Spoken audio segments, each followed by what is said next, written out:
Pastor Mike is at General Assembly, all the way in Indianapolis, I believe, again this year. Minneapolis? It's one of the Appleses. It is Indianapolis? Don't confuse me, Scott, okay? Anyway, so he has asked me to step in and bring this morning's message to you. I have a message that has just been burning in my heart for months. And so when he said, would you? I said, I'm excited to do that. I left the ministry full-time back in 2000 and, looking at my wife, 2014. And so I haven't preached on a regular basis. I've gotten to preach here and there with you guys some and some other places. But it's something I miss. I miss digging into the Word to see what God has to bring to His people. That doesn't mean I don't dig into the Word anymore. Don't hear that.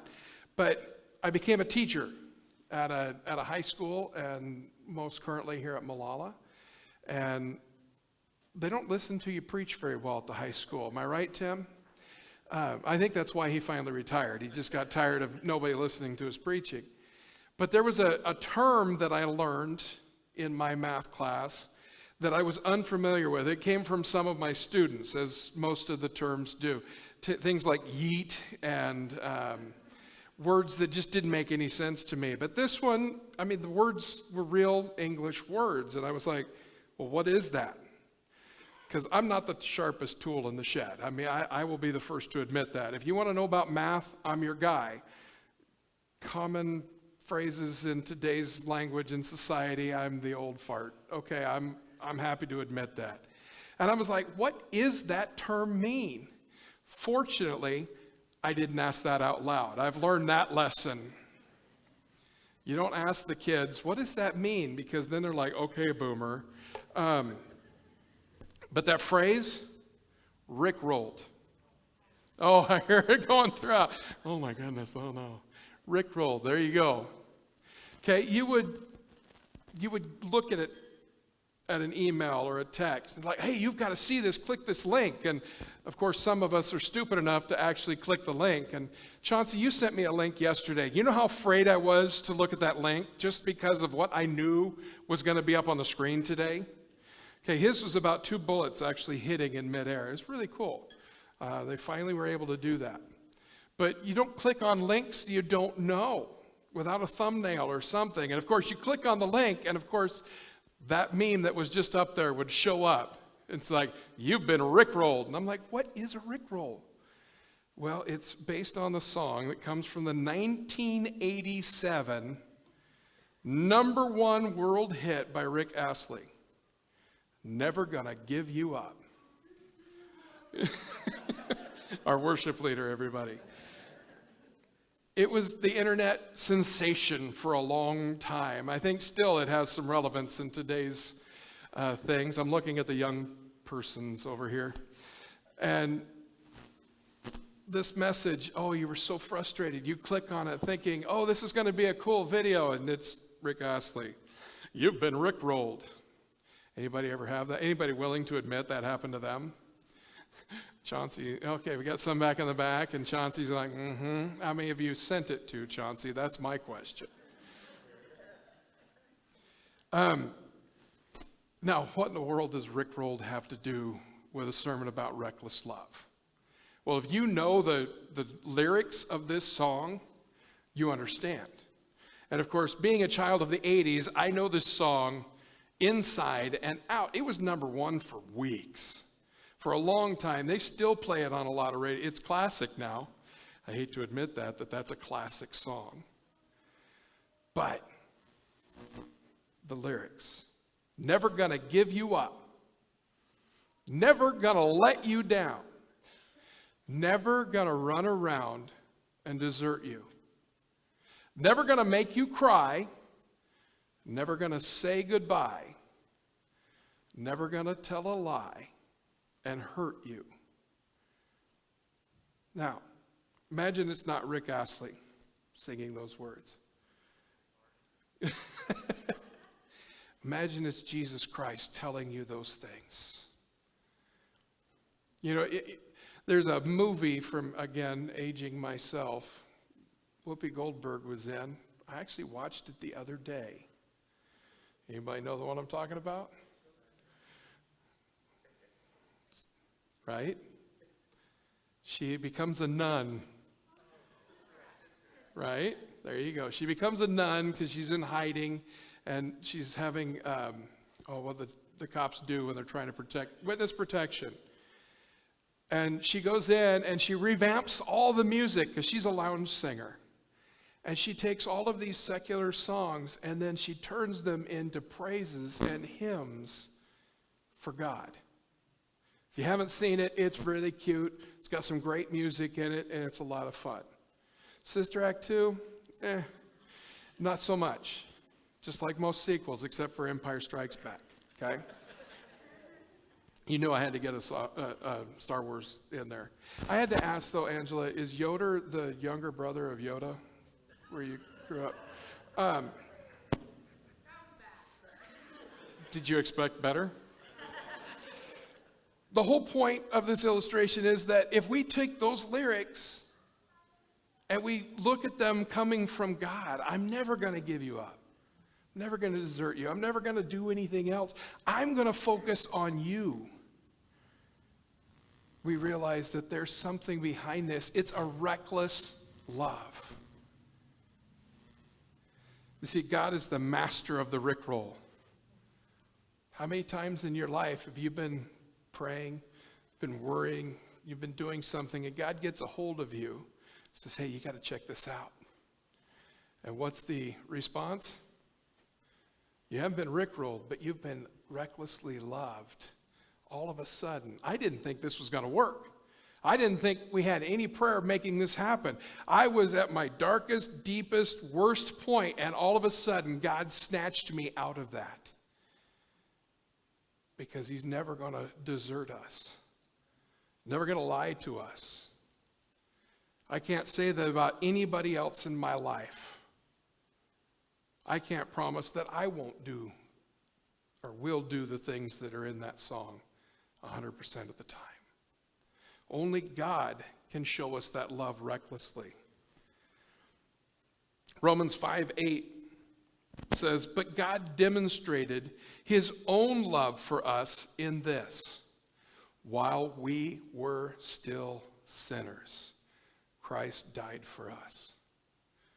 Almost 2,000 years ago, Christ died. You hadn't even had a chance to sin yet. But he knew, and he died for you anyway. Wow. Reckless. Reckless, reckless. You know the definition of the word reckless, actually? Well, you're about to.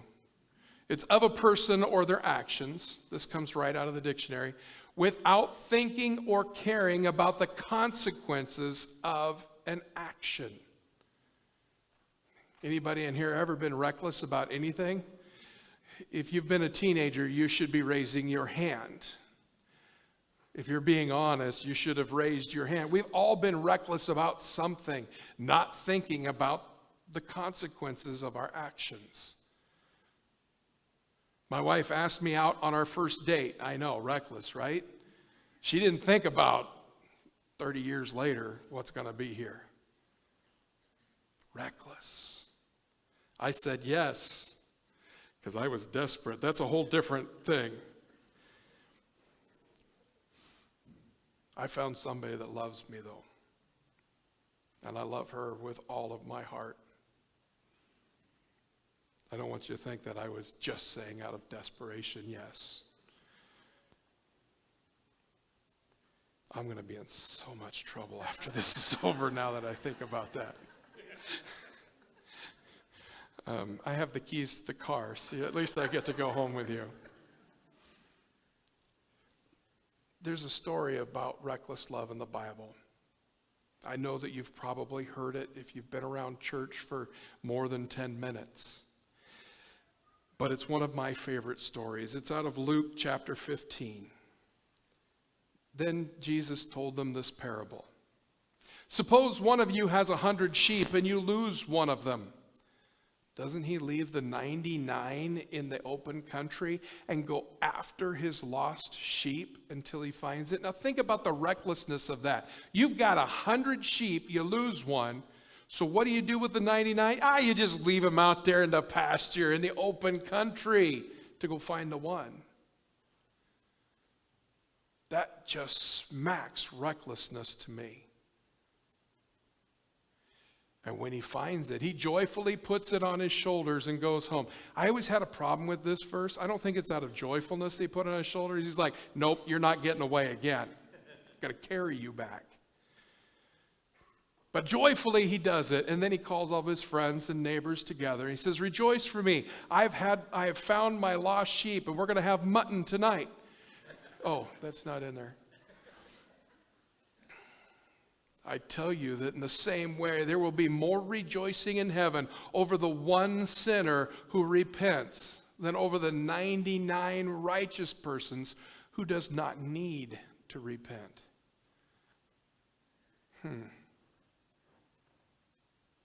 Anybody ever have a problem hearing that? I'm too often like the big brother and the prodigal son. I grew up in the church, in a parsonage. My dad was a pastor. I was not that rebellious kid. That was my sister. I was the other side of that. I was the goody-goody. I followed the rules. I did everything. I didn't get into problems and troubles until after I was out of high school, into college. By the way, that's when I met my wife. If that's a correlation, I don't know. But I was the good kid. I was the one that when my sister went running away wild and doing all the things, and she'd get the attention, and I was irritated. And reading this passage, I've been those 99, and I can get a little irritated. But here's the thing we need to think about. God's love is always reckless. He's willing to give up everything for us. In fact, he did. He gave up his very life. He became part of the creation that he made. Can you imagine Pablo Picasso becoming one of his paintings just to fix it from the inside? That's what God did when he sent Jesus Christ. He sent the artist into the painting to fix it from the inside. Recklessness. He knows that the 99 were safe. He knows that they were already found. He knows what they're about. And so he could leave them recklessly behind to go find the one who was lost. He's willing to ignore all else, it seems, to show his love for us. He ignored his safety. He ignored his comfort. He ignored his own kingship and godship in order to save us. Reckless. His mind is on one track when he shows this love, and that's to save the one who is lost. That's to give us what we need. That's to provide for us the things that we can't do for ourselves. And a lot of times the things that we can do for ourselves, if I'm going to be just honest. Reckless doesn't make sense because, well, it's reckless. He wants us to party. You ever think about that? This isn't in the notes. This one's free, okay? There's a guy. His name's Brian Gravitt. My wife knows exactly. She's already laughing. She knows exactly where I'm going with this. When I was a youth pastor, we were doing what's called Teens Night or Parents Night Out, where the teens would babysit in large groups these kids at the church that I was youth pastoring at. And they would have 3 hours. And we told them, if you're not back in those 3 hours, we're going to sell your children to gypsies or something, because we're not staying past this. But we'd feed them dinner, we'd show them movies, we'd play games with them. And Jessica invited her boyfriend, Brian Gravitt, to this event. Oh, we had fun with the kids, and we had fun meet with the teens, and we always tried to make it an exciting thing so the kids would be so distracted, but with the fun stuff, that they wouldn't have time to misbehave. It worked until it didn't, but that's a different story. Well, at the end of the night, all the kids were out. The parents listened to us. They got back on time. And we had made a little bit of money for our trip. And Brian was in my office. This doesn't make sense to me. I'm like, well, what about? Because we didn't share the gospel message with Brian. We didn't do any of that. He goes, I grew up, he's 15 at this point, so he's not grown up, but I grew up, church people were boring. Church couldn't be fun. And here you are, you're cracking jokes, which if you know me for more than 3 minutes, you know that that's my standard line. He says, you're having fun. You guys are a blast. Everybody here it was so much fun. I'm going to come back for what you guys do next. Well, we meet on Wednesday nights. Come on in. And he did. To this day, Brian claims Jesus Christ as his Lord and Savior. Because we like to party.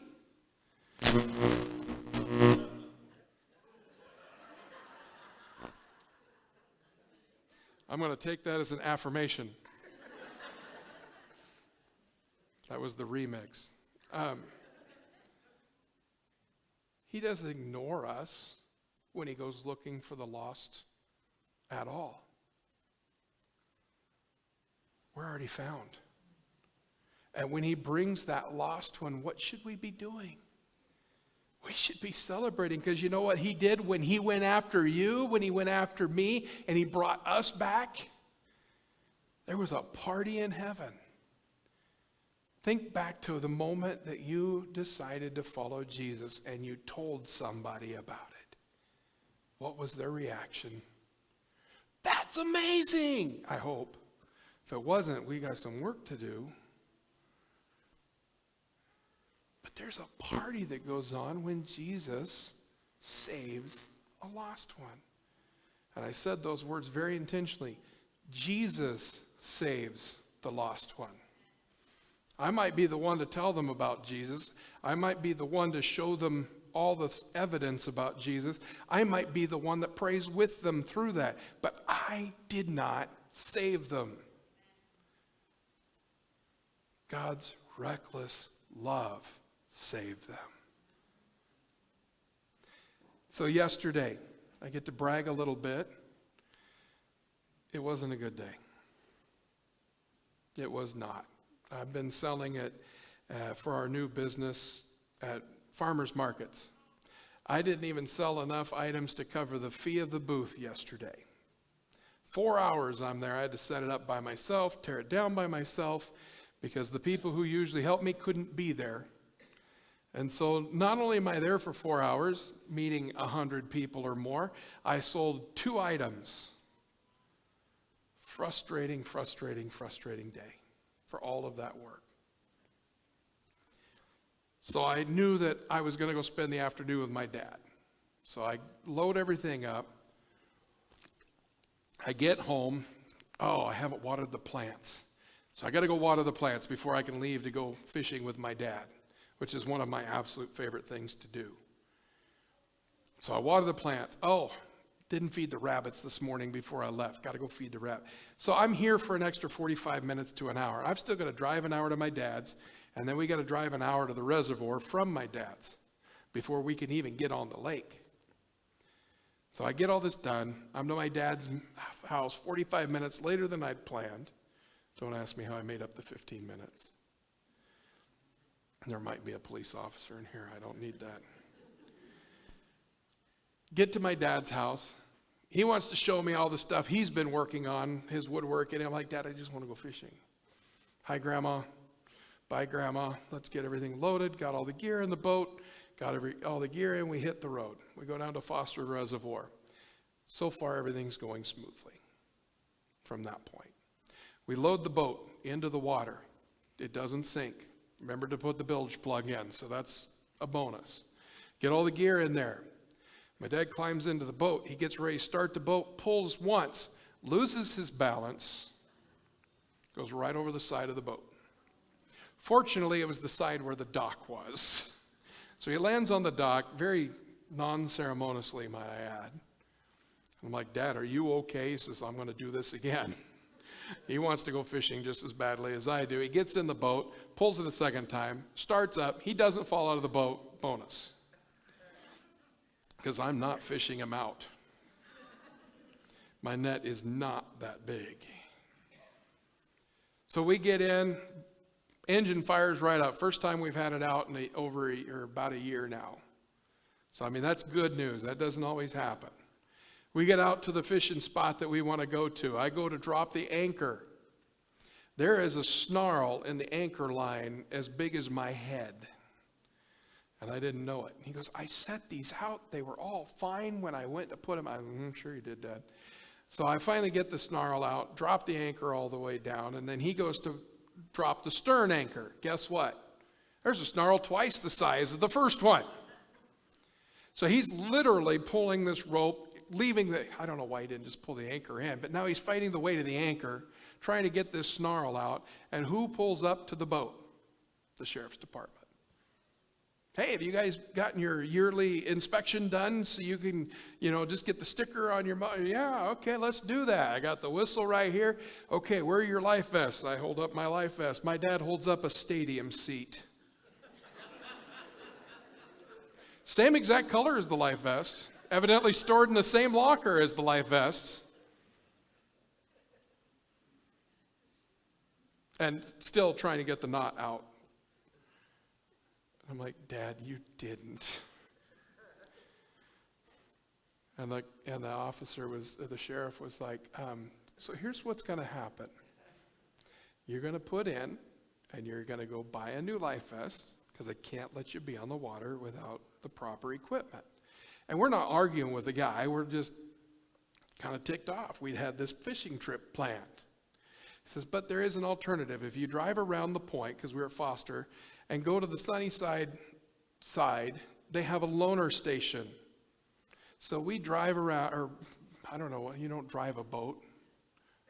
I guess he captained the boat on around. I heard something, but I don't know what it was. Do I want to know?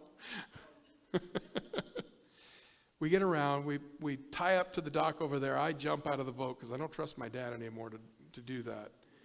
And I go and find one that works, that's big enough for my size. And I go back in, we get back in, we go back around the point. It's been 45 minutes that we've been on the water. I haven't even unhooked the hook from my fishing line yet to throw it in. Meanwhile, while we're steering around the point, I'm working on the knot that Dad gets, because he has to steer the boat. Got the knot, we get to our spot, drop the front anchor, no more snarls. Drop the back anchor, no more snarls. Okay, we're doing better. But 45 minutes. It took us an hour to drive there from my dad's house, remember? 45 minutes to get the anchors dropped and be legal. Does the sheriff show up now? No. Of course not. And the whole time I'm praying, God, I need something. It's been a rough day, you know that. At least I don't ask him to let us catch fish. That's a skill thing. At least make the fish hungry enough to give us some bites and have some excitement and have some fun today. Cast out. Dad casts out. My worm hits the bottom with the mallow. A minute and a half goes by and bam, bam, bam, bam, bam, bam. Bites. Of course, I'm a little rusty. I missed it. Brought it in, rebaited, back out. Dad, no bites. Bam, bam, bam, bam, bam, bam. Missed it again. And I'm like, okay, maybe I should adjust my prayer. You gave me the bites. Where's my skill? And then all of a sudden, Dad, bam, bam, bam, hooks the fish, brings it in, skunks off the boat. That's our saying. We're not going to be skunked today. We brought a fish in. And then bam, bam, bam. Okay, now I've hooked one, skunks off the boat, or off the entire boat, not just on me. We limited out yesterday in 35 minutes of fishing. I've not been that successful fishing in a long time. Now, did God give us the bites because I had a bad day, because I prayed for it? I don't know for sure, but I know that his reckless love covered me. That's not the point of the story, though. The point of the story is that if those bites had not come and we had gotten skunked, I'd have to remember back to the reckless love that God gives me. Just because I don't get my way, or I do get my way, doesn't reflect on the reckless love God already gave me. He has been so reckless. If you look back over your life, you can see the times God has intervened. You can see the things that God has done for you. And even in those times where you don't get your way, you can say, okay, God, you've given me what I need. You've given me more than I deserve. Now, God's love is reckless, right? What about our love? What about the things that we do in response? Don't touch that. Got it. Because we need to be just as reckless as God, don't we? He calls us to be like him. He says, be perfect, therefore, as your heavenly Father is perfect. Maybe I'm not perfect in that way. Here comes Marcus to fix my issue.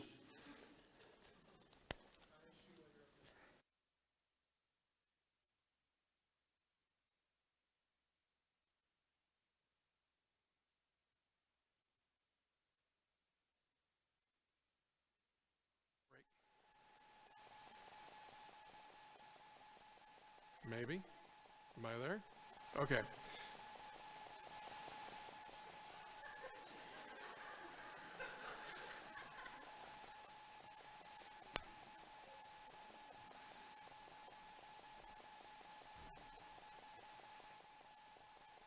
This break brought to you by ADHD. It's not just for breakfast anymore. Okay. That was a word from our sponsors.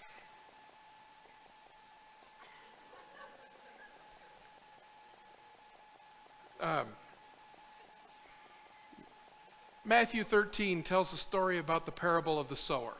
You guys familiar with that? I'm not going to go through the parable itself. I'm going to fast forward a little bit and get to the point where we're just going to go this route.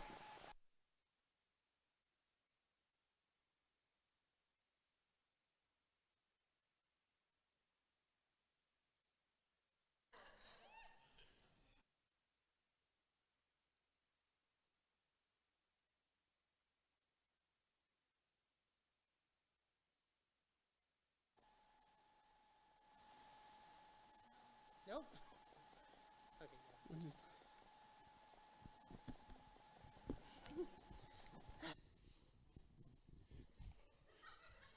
Okay, Brian, Sandy, has he ever moved that fast before for you? He really did want to be on camera is what it was. The parable of the sower, he tells the story, some things happen, and then they're like, we don't get it. So he explains the parable of the sower and the seeds. So I'm going to jump down to that point. It starts in Matthew 13:18, and it follows. Jesus said, listen to what the parable of the sower means. When anyone hears the message about the kingdom and does not understand it, the evil one comes down, snatches away the seed that was sown in their heart. This is the seed that was sown along the path. The seed falling on rocky ground refers to someone who hears the word and at once joyfully receives it, or receives it with joy, sorry. But since they have no root, they last only a short time. When trouble or persecution comes because of the word, I think it's supposed to be world, they quickly fall away. The seed falling among the thorns refers to someone who hears the word, but the worries of this life and the deceitfulness of wealth choke the word, making it unfruitful. But the seed falling on good soil, that refers to someone who hears the word and understands it. The one who produces a crop yielding 100, 60, or 30 times what was sown. When we talk about what we should be in our lives, as followers of Jesus Christ and being reckless. You notice the parable of the sower? Where did he scatter the seed? Did he just throw it on the good soil where he knew that it would take, where it would be good and give him a harvest of 100 or 60 or 30 times more? No. He threw it onto the path. He threw it onto the rocky. He threw it out into the thorns. He was reckless with where he put his seeds. He knew that he didn't know where all the good soil was. He knew that he didn't know what was going to take hold. And maybe he throws it into the path and it gets snatched away, but at least they heard about the word, right? Or maybe he throws it into the rocks and it springs up right away and it's, ooh, this is good, but there's no deep root, there's no follow through, there's no discipleship, and the person falls away. Or into the thorns, or into the good soil. We're not called to pick and choose who we tell the word of God to. We're not called to pick and choose who we decide to be reckless in our love with. We are called to love recklessly to everyone that we meet. You see, Jesus died for 100% of the human population in the past, his present, and in the future. Knowing that there would be people who rejected his word. There would be people who rejected his gift. And yet he was reckless and said, I'm going to do it anyway. What right do we have to pick and choose who receives the word of Jesus Christ? It reminds me of the story of Jonah in Nineveh. He goes down finally after being eaten by the fish and spat out and all the other stuff. He goes and he says, okay, Lord, finally, I'll go tell the people about Nineveh about you. Hey, guys, you're sinners. Stop it. Goes up and sits up. God brings up this beautiful plant to shade him, and he sits back waiting for the destruction of Nineveh because he just knew that they couldn't accept it. What happens? The Ninevites accepted what he said. They repented, they turned around, they started worshiping God, and he gets ticked off. I can just hear Yosemite saying, blackin' frockin' wreckin' rockin' frickin' racket. And then a worm comes and eats the plant. Now he doesn't have shade either. How many of us have been that way?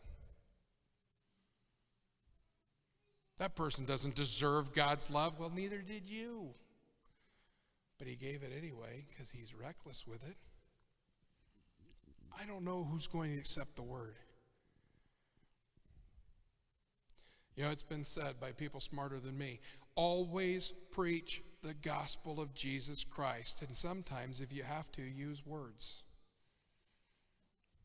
Our lives should be a reflection of the reckless love that Jesus gave us.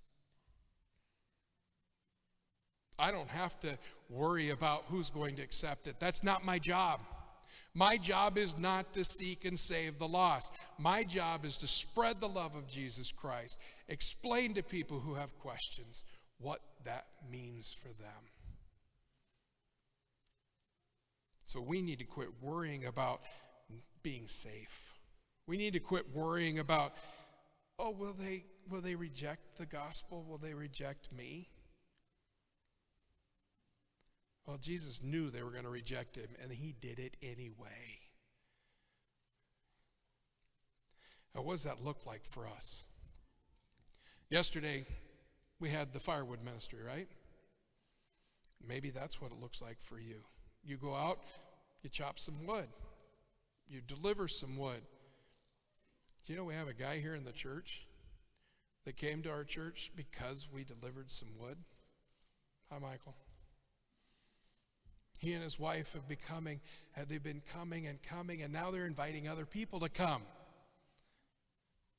Their neighbor was here last week. He came to some men's ministry stuff by chopping some firewood. Reckless. Maybe it's teen ministry. Ugh. I was just doing that for you. Teens don't scare me. I was a youth pastor for almost 20 years because I never got out of that mindset, probably because I'm still a teenager at heart. Not in body. Oh, good grief. You know, Gary goes down every Wednesday. Gary, you're not a young man anymore. Did you know that? How many of us say, oh, I can't connect with teens. I'm too old. I don't understand what Rickrolled is all about. I don't use words like yeet and whatever else they say nowadays. Doesn't matter.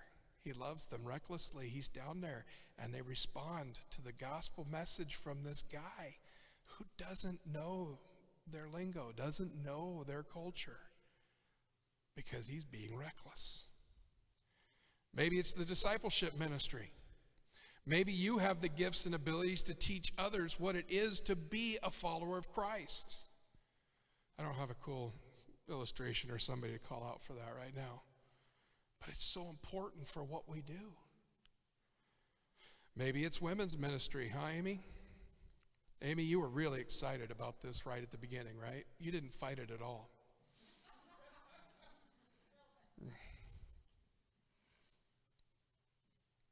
But how many women have you reached through the ministry that you head up, with your counsel, with the women that come alongside of you? You know, I think of Chelsea Wilson and her ministry. I think of Linda Fender and her ministry, reaching women who wouldn't come into the doors of the church maybe, but they get to hear about Jesus' love. Maybe it's men's ministry. I'm going to plug shamelessly a little bit about what I do. Men, do you know you can still be a manly man and still be soft around the edges and care and love and have emotions? We're doing some exciting stuff coming up. I'm really excited about the fishing derby, not just because I love fishing, although I really do. We get to reach out to some of these teens. We get to reach out to some men who don't go to church anywhere. And we get to share the gospel with them through fishing. Last week, we got to do shooting. Marcus was up there with a double-barreled AR. I didn't know those things existed, but he was so proud. And that thing was cool. I'm not going to lie. What is the ministry God is calling to you? Maybe it's a new ministry. Maybe God has got something that you're really good at that you could connect with people in. Maybe it's Celebrate Recovery. Hint, hint, nudge, nudge. There is a whole section of our community who are addicted to drugs and alcohol. Fentanyl is the single scariest thing I have ever, in my years in ministry and my years as teacher, come across. I have lost 6 former students to fentanyl. 6. I've only been teaching for 6 years. That math is easy even for the Thayers. That's 1 a year. Well, you give, you're going to get. I think the Bible says that. 1 a year I'm losing to fentanyl. How can we help those people who are going through those things? Well, we have something called Celebrate Recovery. People won't come to church for Sunday morning, but maybe they'll come on Monday nights to learn how to get away from drugs and alcohol. And guess what we're going to do through that? We're going to teach them about the love of Jesus Christ. Maybe it's a video game ministry. Drew, you used to play video games as much as I did. Tim, who still plays video games. I don't know what your ministry is. I don't know what God has laid on your heart, but we need to love recklessly for Jesus Christ. We can't hold back. We can't say, oh, well, that person's never going to listen. You don't know that. You don't know what the Spirit's been doing in their life. Maybe they won't listen to you the first time, but by living your life around them and telling them about what Jesus did for you, they will begin to listen. And again, it's not your job to save them. It's God's job. Our job is to sow the seed recklessly. Bless you. That you missed your cue, by the way.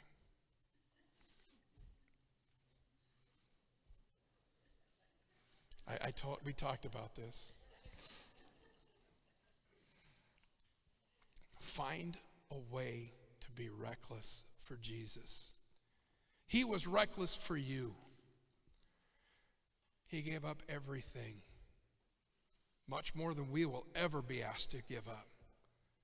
Even if we give up our lives for somebody else, that's still less than what Jesus gave up. He gave up being God so that he could save us. How are you going to be reckless in your life? And by the way, it doesn't have an age limit. You're not too young to be reckless. You're not too old to be reckless. You're not too sick to be reckless. You're not too in chronic pain to be reckless. There is nothing that can stop us from being reckless when we put our minds to it. All I ask is that you don't send rickrolls to people. Maybe change the meme to Jesus. Say you've been Jesus rolled. God wants us to be reckless for him. Because you never know who is going to accept. You never know what God is going to do in the lives of the people you're reckless in front of.